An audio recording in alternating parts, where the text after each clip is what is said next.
So, talk to me about testing and researching AI models and, LLMs. And I guess to caveat this, right, part of me is, well, I guess all of me is interested in it for two parts, right? One, I want to learn more of how to do it. And two, I also want to like create a course for people to learn how to do it and kind of give them that base foundation of like, hey, you can download Garrick and download, Open Llama or Olama, right? And start, scanning it, right? With this tool over here, and this is how it looks, all that sort of stuff. So like where do you start when you're starting to look at the security of these models and LLMs? Yeah, no, that's a great place to start because when the entire industry kicked off with LLMs, probably like I said, 4 years ago, there were a lot of questions about what does this actually mean for security?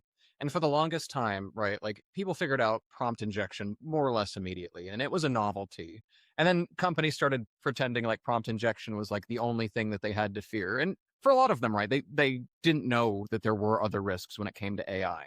And so for the longest time, I and my team had to effectively convince our clients that, hey, your AI saying something bad about your company or insulting your users is by no means the biggest risk that your systems face. There are definitely bigger fish to fry out there. And I think that with what happened to Grok this past summer when it went absolutely nuts for about a day, I think that's more or less proven that people don't really care about how weird their AI systems get when it comes to content. One of the things that we theorized was as soon as you start hooking these systems up into other application components, the world's going to get pretty interesting because LLMs are non-deterministic by nature.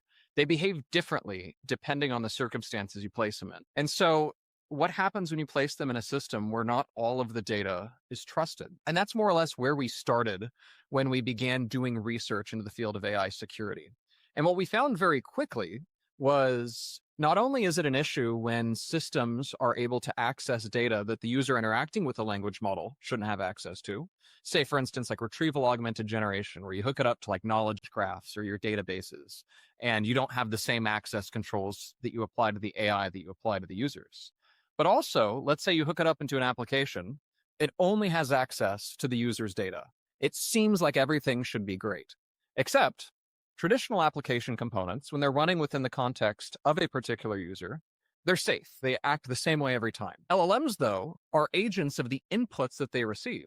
So if there's some other part of the application generating text data, let's say it's like my profile bio, for instance, and that somehow meanders its way into the context window of a language model running in a different user session, it's not that user's language model anymore. That's mine. And so all of a sudden, data that you would otherwise trust, because this is a component running within that user's session, is now at risk because that component is being controlled by a threat actor. So whenever we go and start testing these applications, we're looking for what I call source sync chains, where a source is any system that is producing data that somewhere downstream ends up being put into the context window of a large language model. Then you have data sinks, which are any system that's consuming the output of a large language model and then doing something